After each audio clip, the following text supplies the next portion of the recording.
Okay, so we're still working our way through the narratives of the Torah. So last time we spoke about the Exodus from Egypt. The Israelites had been enslaved in Egypt because of the wicked Pharaoh. He enslaved them. The Israelites did not build the pyramids, right? That's one takeaway from last week's lecture. So the Israelites are enslaved, and then they are redeemed through a display of divine power, right? The mighty acts of God, culminating in the death of the firstborn, and then culminating even further spectacular climax with the splitting of the Red Sea. So that's where we are. So Israelites are now in the desert on the other side of the Red Sea, and they're about to begin what will become a very slow trek to the land of Canaan.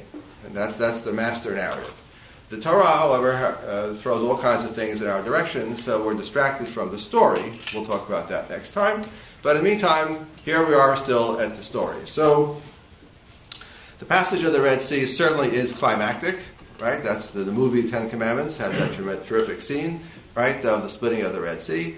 But the other climax, yet another climax, is this Israelites standing at the foot of Mount Sinai, where they receive the Ten Commandments in a spectacular display again of divine power, with pillar and smoke and lightning and thunder and all sorts of sound effects. Accompanying that, the Israelites received the Ten Commandments, and this is to seal the deal, the covenantal relationship between God and Israel, sealed via the Ten Commandments. So let's talk about the Ten Commandments. First point, you should know the Ten Commandments is a phrase that does not appear anywhere in the Hebrew Bible. Okay, it is I don't know where it comes from actually, phrase Ten Commandments. I think it might come from Philo. But it's not in the Hebrew Bible. Philo. He's that Jewish philosopher of the first century. Right, writes in Greek, lives in Alexandria. Contemporary of Paul. That's Philo. Okay, back to where I am. So I think he uses the phrase Ten Commandments, and he may be the first. Anyway, we call it the Decalogue, which is more accurate. That means the 10 words, or perhaps 10 divine revelations. And here I gave you the passages on the handout where you can look it up, where that phrase is biblical. Right? That God has revealed 10 things, 10 words, 10 revelations, 10 acts of speech. Not sure how to translate it exactly, to the people of Israel. So the text has the number 10. Right? The one thing you can do in section on Wednesday is go through the Ten Commandments and see if you can find 10. Answer, not easy. Okay, so what's going on in the 10 words, the Decalogue? So we all understand that this establishes the covenantal relationship between God and Israel, and that's why the Ten Commandments, the Decalogue, begins with, I am the Lord your God who took you out of the land of Egypt. Meaning, I am the boss. I own you. I am in charge here. Right? The suzerain, the king, the superior party to this contract, sets out his credentials and then sets out his demands. Excuse me. And the other party, the inferior party, says, yes. That's the logical structure of the Ten Commandments.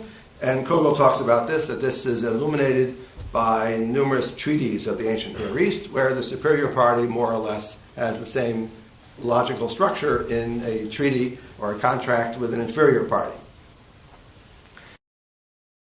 So, God is the suzerain, Israel is the vassal, or the inferior party, excuse me. There we go. The prologue to the Ten Commandments, which is in Exodus chapter 20, the prologue is in Exodus chapter 19, which is a beautiful chapter, really filled with these poetic turns of language, elevated kind of language, including this paean of praise in chapter 19, verses 1 to 6, about Israel's specialness before God, sometimes called the chosen people theology, wherein God selected Israel out of all the nations to receive the Ten Commandments. Why the Decalogue, the special covenantal relationship between God and humanity, is between God and the people of Israel. Why is that? Well, the text doesn't really go there, except to say that the Israelites are special before God because they received the Ten Commandments, or because they're special they received the Ten Commandments, or because they received the Ten Commandments therefore they're special, some combination like that. And the rhetoric of chapter rhetoric there will remind us of the rhetoric of the book of Deuteronomy, which we will talk about in due course. So just file this away, and we'll come back to this when we talk about the book of Deuteronomy. So we have these Ten Commandments which serve as the covenantal glue between God and Israel. I took you out of the land of Egypt, you do what I say, and the Israelites accept the covenantal subordination to God. The obvious question is, are these in fact, these 10, are they special? Does the Torah have more than 10 commandments? That's a no-brainer, class. Does the Torah have more than 10 commandments? Yes. The Torah has gazillion commandments. Thou shalt this, thou shalt not that. We haven't seen much of that because the book of Genesis has virtually none. Footnote, except for the circumcision thing and not eating the sciatic nerve. The book of Genesis otherwise has none. And in Exodus, we didn't see any commandments until we get to chapter 12, all that ritual instruction about Passover. But trust me, very soon we're going to start to be inundated with commandments of all kinds. Thou shalt this, thou shalt not that. Or if such and such, then thou shalt this. Or if such and such, then thou shalt not that. Right? The Torah is full of these. How many does the Torah have? 613. 613. Boy, where did that strange number come from? Well, they say that 611, so the word Torah spells out 611, and then the first two commandments, I'm the Lord your God, and you shall not worship idols, were given directly to the people by Moses, and then the other 611 were written out by Moses. Excellent. You clearly went to a good Hebrew school, so your parents got their money's worth from tuition, right? Happy to say. Where does the number 613 come from? I would say it's a very odd number. So this is how the rabbis calculate the number of commandments in the Torah. The rabbis say, in what I think is a fit of homily, it wasn't meant to be taken seriously, although the medieval Jews took it very seriously and spent endless discussion, endless hours trying to figure out exactly which are the 613. But the rabbis, I think, in a homiletical fit, said there are 613. 248 positive and 365 negative. Positive means thou shalt, negative means thou shalt not. Okay, where did those numbers come from, you ask? Well, 365 is the solar year, but I thought the rabbis have a lunar calendar. All right, so I'm a little confused. And then 248, where does 248 come from? The rabbis think there are 248 limbs in the human body. So each limb in the body can be a form of expression of subservience to God. I said, that's not a sermon. I don't know what a sermon is. But anyway, so 248 plus 365, each limb of the body, each day of the year, equals 613. My point here simply is that there are way more than 10 in the Torah. Whether you're a rabbi or not, or a Jew or a Christian, just read the text and they come piling up. Frankly, even the 10 Commandments are more than 10, as you'll see. It requires a certain amount of reduction to get to 10. So why these 10? Why all the fuss? Why all the hullabaloo about these 10? Why the sound and light show?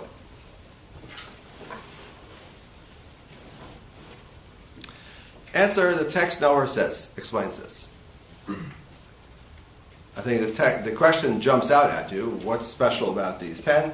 And all of us immediately will start to say things like, oh, these are the fundamental, these are the basis, these are, provide the structure, we'll come up with that immediately, which is fine, nothing wrong with that, except to say that now we are in the land of interpretation. Because the text itself nowhere explains why these are the 10 fundamental, if indeed that's the right word, laws. Later interpreters will have a lot of fun trying to explain why these 10. Right? A very common explanation is that these 10 are meant to be rubrics. These are categories. And under each of these 10 will splay out all the numerous details found throughout the rest of the Torah. Philo says that. That's aforementioned Jewish Greek philosopher of the 1st century CE. So therefore they're significant because they are master categories.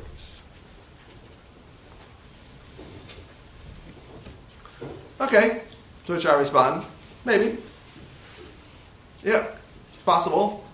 I'm not convinced, especially because some of them really have to work hard to get them to fit, which is always a sign that it's not working terribly well. But at the end of the day, the Torah does not see fit to explain this, simply the fact that these are the commandments that come unintermediated, directly from God to the people of Israel, in this fury and light and thunder and cloud and smoke and everything else, whereas the other commandments do not. The other commandments come to Israel usually via Moses.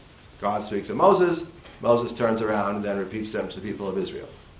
Whereas these come straight. Well, I don't know if all of them do. The text is a little confusing about it. All of them do. But anyway, in theory, they all come straight from God. All the people of Israel, all 603,000 people heard the revelation. 603,000 adult males heard the revelation. In the Ten Commandments, we have laws that are common to most human societies.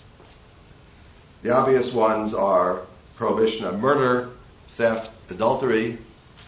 Different societies will define these terms in different ways, to be sure, but it is very common in human civilized societies that there are such prohibitions. Similarly, a commandment to honor one's parents. Footnote, usually it's parents who write these laws. So there's a commandment to honor your parents. If children wrote the laws, there would be a commandment to love your children. But there is no such commandment. Anyway, back to where I am. So in human societies, the grown-ups write the laws, so of course they demand that you honor your parents and you honor your elders. So these commandments you find everywhere in human society, from the Aleuts to the Zulus, everybody in between, right? You can find commandments such as these. But the Ten Commandments also has laws that are uniquely Israelite, and I would say this applies to the laws of the Torah in general. Some of them are typical, as we'll see, typical laws, whereas others are uniquely Israelite. So the Ten Commandments, the two that are uniquely Israelite are the prohibition of worshiping any god other than God, other than the Lord, other than YHWH. That is a quintessentially Israelite prohibition. You may worship only the Lord, have no other gods before me. And the other one is the Sabbath. Scholars have labored long and hard to find some ancient Near Eastern analog to the Sabbath, and they're analogs at best. Parallels, no. Exactly the same thing, for sure not. So this notion of the Sabbath, a day off every seventh day, seems to be an Israelite invention, or an Israelite contribution, or Israelite specific. And you should be happy, class, because that's where we get weekends. Comes out of the Decalogue. Without the Israelites, you would not have a weekend. You think I'm funny. I'm being serious. This is an Israelite, then Jewish, then Christian, then Western idea. Okay, a small footnote. Thou shalt not kill is usually translated, but that's not what the Hebrew says. The Hebrew says, thou shalt not murder. I'm not sure exactly what murder means. We can sit around and try to define what exactly is murder, but it is not a prohibition of killing, it is a prohibition of murder. Similarly, what does adultery mean? Different societies will define adultery in different terms. Okay, we can argue about that too, but all these things require interpretation. Okay, next point on this about these laws. This distinction between laws that are common and laws that are Israelite specific, by the time you get to medieval philosophers, they turn that distinction into a distinction between laws that are rational or laws that are revelatory. Namely, some laws, any human being sitting around and thinking, any human being who's a philosopher, sitting around and thinking will come up with these laws. They're perfectly rational. So say the medieval philosophers. Right? The prohibition of theft is a rational prohibition. You might argue with that, but they thought it was. Prohibition of adultery is they thought, a completely rational prohibition. I don't need God in a sound and light show to tell me that adultery is prohibited. But I do need God in a sound and light show to tell me that I need to worship the Sabbath, observe the Sabbath. Those are the laws of revelatory laws. The interesting thing here, again, is that the Torah does not make these distinctions. The Torah does not classify its laws. The Torah does not tell you, well, these laws are of type X, these laws are of type Y, and these are of type Z. The Torah does not say, here are the laws that I would call ritual laws, and here are laws that we might call civil laws, and here are laws we might call criminal laws, and here are laws we might call ethics or morality, and here are laws that we might call religious laws. No. We have these categories in our head, and we, of course, read through the Torah and immediately classify things that we find. But the Torah does not do that. And the Ten Commandments, beginning with the Ten Commandments, it all comes as a mumble jumble. So honor your father and mother, observe the Sabbath day, they're right next to each other.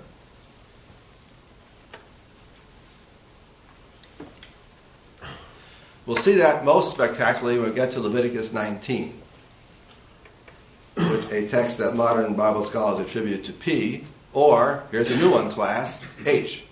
We'll discuss that in due time. Right, where again you find the most wonderful laws, including thou shalt love your neighbor as yourself, which is in Leviticus 19, alongside laws that you and I would say, are not just ritualistic, but they are really pedantic and technical. What are they doing here? Point simply is, we classify the laws, the Torah does not. That makes it harder for us to interpret them. We have in the Torah at least two different versions of the Decalogue. First one is in Exodus 20, which is where it belongs from a narrative point of view.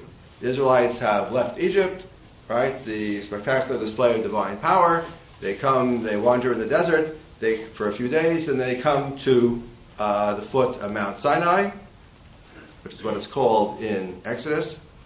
In Deuteronomy, it's called Chorev. Back to where we are. They come to the foot of Sinai, and that's where they receive.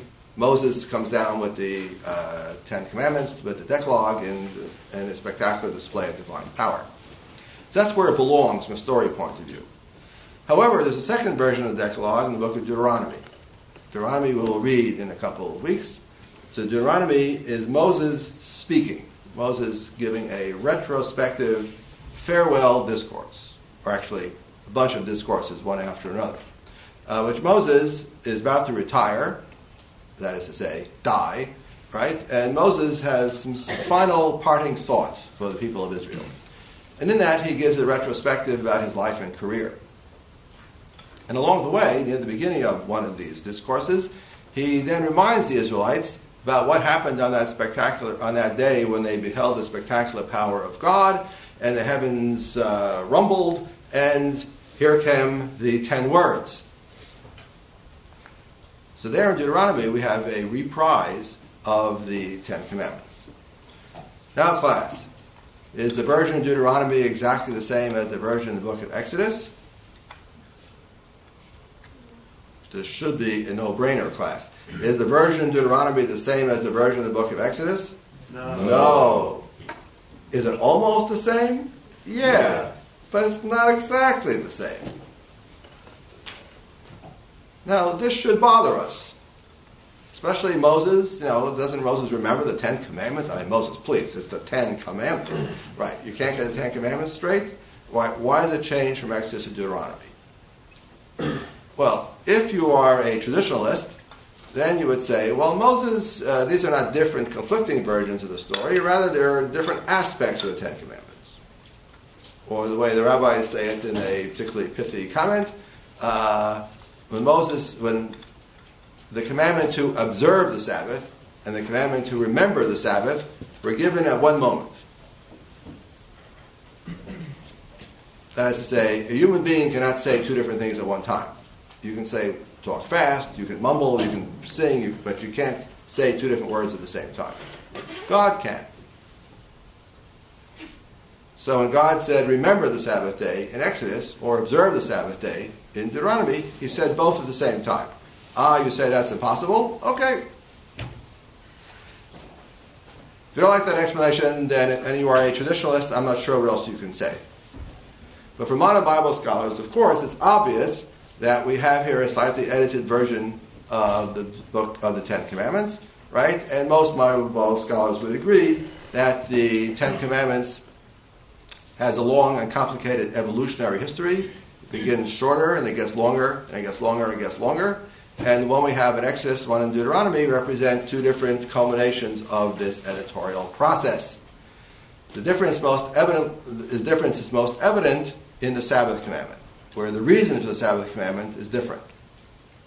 In Exodus, the reason for the Sabbath commandment is because God created the world in 7 days, and in Deuteronomy, the reason is because God took you out of the land of Egypt. Read them carefully. You'll see. According to some Bible scholars, Exodus 34 contains yet another completely different version of the Ten Commandments. Here to look ahead to Wednesday. Here's the story. Moses and the Israelites are at the foot of Mount Sinai. Moses goes up to Mount Sinai. Lightning, thunder, spectacular display. Right, and the God comes out, Charlton Heston, I am the Lord, right? That whole spectacular scene, right, etc. And then Moses comes down with the Ten Commandments, the Decalogue. If you haven't seen the movie, The Ten Commandments, I endorse Pastor Emanuelian's remark. It's a hoot, it's a campy movie, it's unbelievable, it's terrific. It's Hollywood special effects 1956 at its absolute best. Anyway, so Charlton Heston comes down the mountain with the Ten Commandments.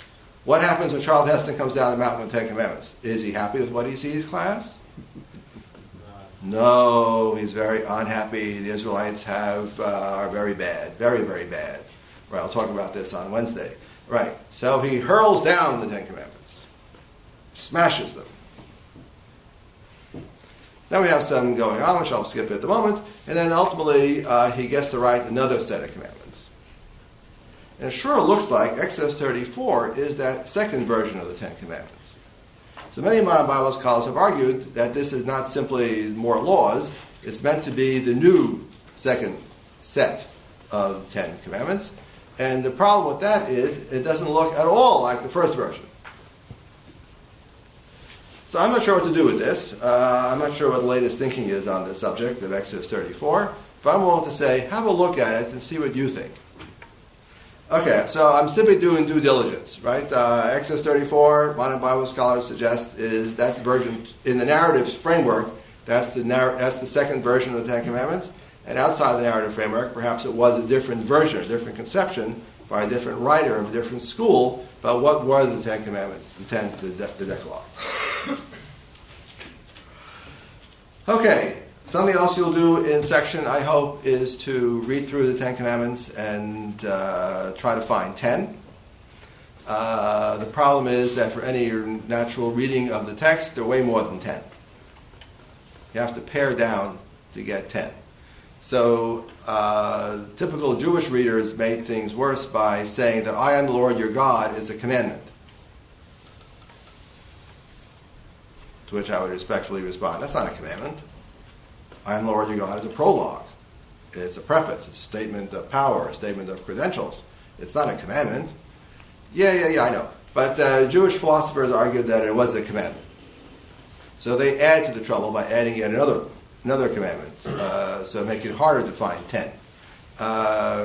Christians typically split you shall not covet into 2 commandments, which also, I think, doesn't make too much sense, but they do, and that adds again to the number for Christians to have to worry about, since they're counting those 2 as commandments. Anyway, this is a fun exercise to find the 10 commandments. Who can find 10 in the 10 commandments? That's something you should do in section, and then there are good notes in the JSB. Back to the narrative frame. So the Israelites leave Egypt. They come to the foot of Mount Sinai. We have this display of divine power. The 10 Commandments, 10 words are revealed. Moses comes down from Mount Sinai. Moses is about to come down from Mount Sinai. He's still up there on the mountain. But all of a sudden, the text sort of, dare I say it, loses track of the forward momentum of the story, and we now start to get a whole series of blocks of material which interfere with the ongoing narrative. And right after the Ten Commandments, we have this block of material that modern scholars call the Covenant Code. Code here does not mean a cipher by which we try to conceal information. That's not what we mean by code. Code here is a word from Latin codex, right? A law code. Right? Called by modern Bible scholars the Covenant Code. And if you went to Hebrew school, you would call it Mishpatim. Covenant Code. This begins with well, it depends exactly where you start, but it has a brief section about the altar, then immediately begins with, and these are the Mishpatim. How do you translate Mishpatim? Precepts. Okay. Ela Mishpatim asher tasim lifneihem. Right? These are the something, precepts, observances, laws, proper way of doing things that you shall set before them, that you, Moses, shall set before them. So it looks like it's God talking to Moses. And where is Moses at this moment? He's still up at the top of Mount Sinai. He hasn't come back down yet until chapter 32. So he's still up here. We're up in chapter 21. So Moses is still up at Mount Sinai, and apparently we're meant to understand this is God talking to Moses, and these are the precepts, observances, customs, proper ways of doing things that you shall set before them. Then comes a paragraph about buying a Hebrew slave, whatever that means exactly. Right? And then we work our way through a series of laws, which are, you and I would call mostly, not all, mostly you and I would say are civil laws, including the famous goring oxen. My ox gores your ox, which was the ancient equivalent of my Subaru smashes into your Chevrolet, right? Namely an automobile accident. Property damage, what lawyers call torts, or similarly, damage if I punch you in the nose. That's what the Covenant Code is about, mostly. There's some things you and I would call criminal law in there, as well as some things you and I would call ritual law or religious law, but it is for the mostly what you and I would call civil law. This goes on for several chapters.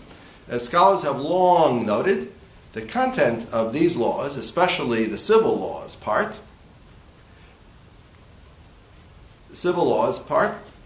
I lost track of my sentence. Is or are? I'll start that sentence over again. Right.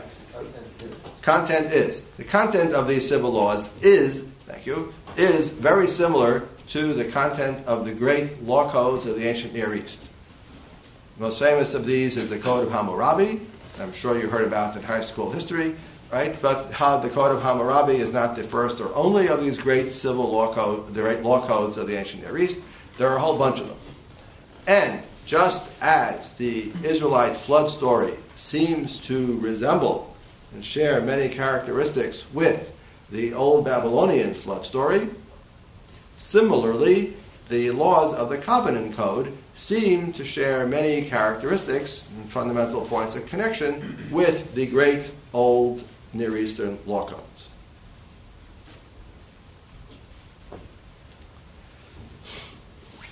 Now here I need to comment on Mr. Kugel, who here is very bothered by this fact. Does this mean that the laws of the Torah don't come from God? I don't know why at this point Mr. Kugel decides to wax theologically sensitive, right? Except it's no worse, no less of a problem than everything else where we have parallels and discussions and how we understand divine revelation and so on. So I don't quite understand why he's much exercised about this, but he is. Anyway, we have here an Israelite law code which has clear points of contact, resemblance to the ancient law codes, and some modern Bible scholars have said flat out, the Israelites copied it. You know, they had Hammurabi code on the desk, and while the Israelite scribe is turning it into Hebrew. That's a recent thesis of a recent book by David Wright. Okay. To which my response would be to say is, well, the Israelites copy it, if that's the right word, or were inspired by the ancient law codes of the ancient Near East. But my response would be to say is, well, is that problematic?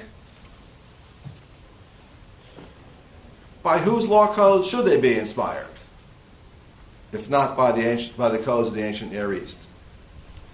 This for them is their culture. This is their civilization. Why are we surprised? They don't make up laws out of the blue. They didn't land here from Mars, right? They are part and parcel of the ancient Near Eastern society and civilization. So, their laws sound and look like the laws of the ancient Near East. I didn't find that particularly shocking. It would be shocking if it were otherwise. Next, the key point here, just as in the flood story. Remember the flood story? Yes, we remember the flood story. Remember the flood story. Right. The Israelites take an ancient Babylonian flood story and turn it into a morality story. It's all about sin. It's all about God punishing the wicked. That's not in the Babylonian flood story, nor in any ancient flood story that we have. That's the Israelite twist on it. Turns it into a morality tale. People are wicked, God punishes them. That's what makes it Israelite. Similarly, when the Israelites take the laws in the ancient Near East, they turn them into Israelite laws.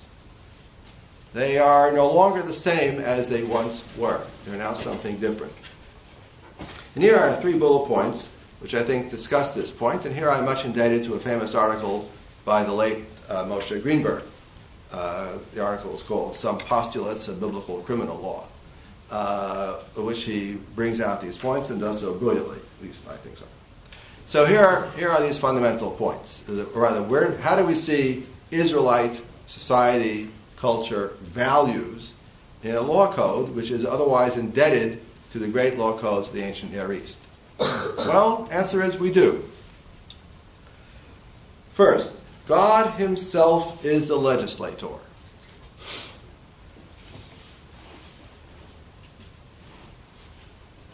God himself is the legislator.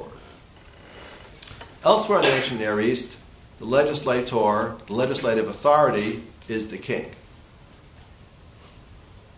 Now the king, like Hammurabi, immediately boasts that he is a pious and faithful, loyal worshiper of whatever god at hand. True. So the king will claim that his royal authority comes from God. True. But at the end of the day, it's Hammurabi who's signing off on the law code. The authority behind the law code is Hammurabi, is the king. Whereas the Israelite law code, or I'd say broadly in the Torah, the authority behind the laws is God.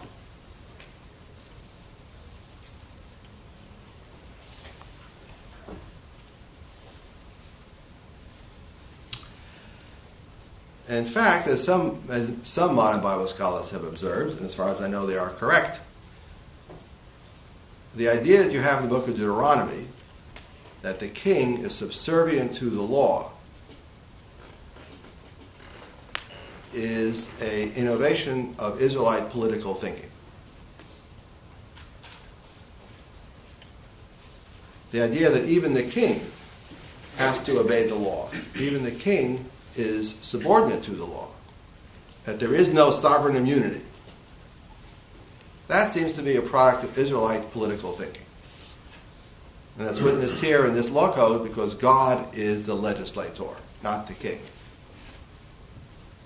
Or it's not Moses.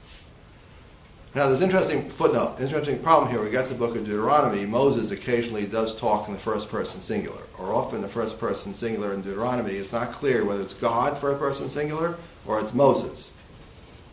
But that's Deuteronomy. Here I would say there are some problematic verses in Deuteronomy which I freely acknowledge. But I think fundamentally, even in Deuteronomy, it's Moses talking on behalf of God. It's not Moses who's commanding the law, it's God. Next, there is equality before the law. One characteristic of the Code of Hammurabi is that we have different social classes suffer different penalties for the same crime. And this is a motif that you will find throughout the law codes of human civilization, from ancient till, I'm sorry to say, modern times. If you are a landowner, if you are a person of certain value, then this punishment you suffer is less than that, of course, of riffraff, lower elements in society. This is found throughout the Hammurabi law codes and other codes of the ancient Near East. Whereas in the Covenant Code of the book of Exodus,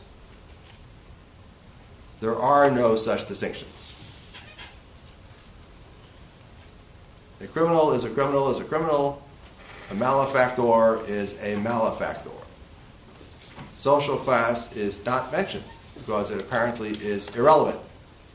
Now, before we start going gaga and get excited about the egalitarian quality of Israelite society, we need to immediately emphasize that, of course, this is a slave society.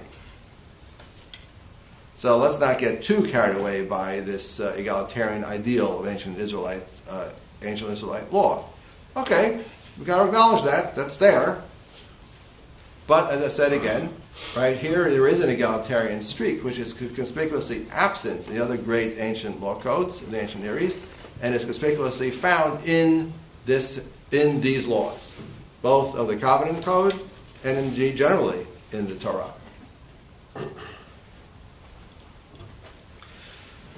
that brings us to perhaps one of the most famous, or should I say it, infamous laws in the Covenant Code, called the Lex Talionis, which is Latin for law of retaliation. Right? In the Latin word talion, you can see the English word retaliation. It's the same root, same word. Right? In which the lawgiver says, an eye for an eye, a tooth for a tooth.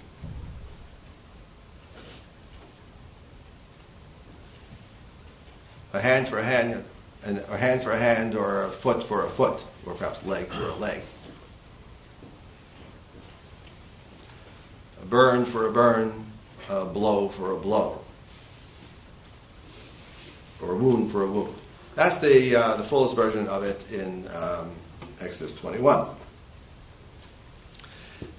This law, so-called law of talion, or law of retaliation, is often cited as evidence for the cruelty, barbarism,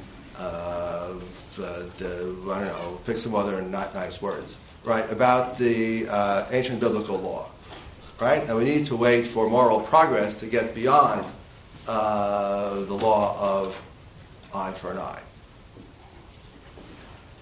To which I would say, well, all right, maybe, but you've got to understand again what this law comes to include and what this law comes to exclude.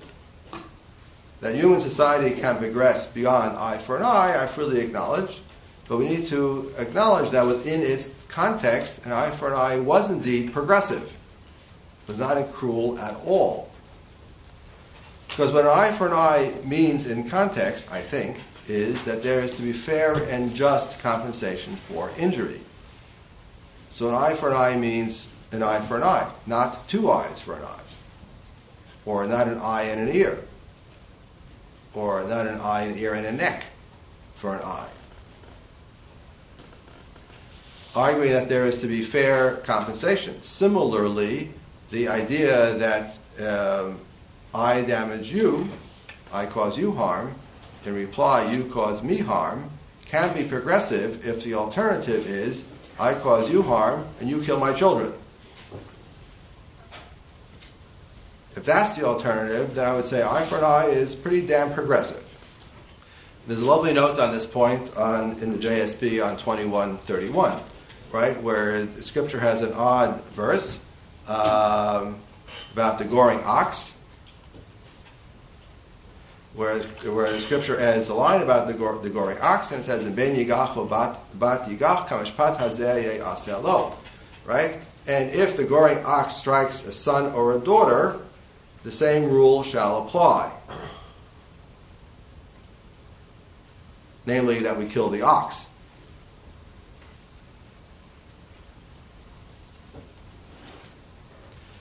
If you look at the note in the JSB, why does Scripture add this mysterious line? Doesn't matter if the ox kills a person, previous sentence, or whether it hits a son or a daughter. Because in the law of Hammurabi, if my ox kills your son or daughter, you get to kill my son or daughter.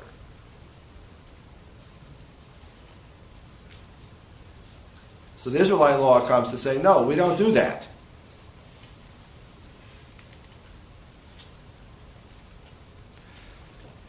So, before we dismiss eye for an eye, tooth for a tooth as a sign of Israelite cruelty, barbarism, etc., etc., etc., which we have to wait around for human progress, I would say, in context, this is progress.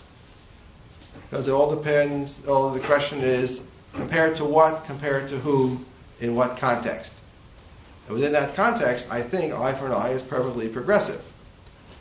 We're on a trajectory here. By the time we get to the rabbis, many centuries down the road, the rabbis will argue that eye for an eye means money for an eye, what we're familiar with, i.e. torts. If I punch you in the nose and cause you damage, then I have to pay. We assess damage.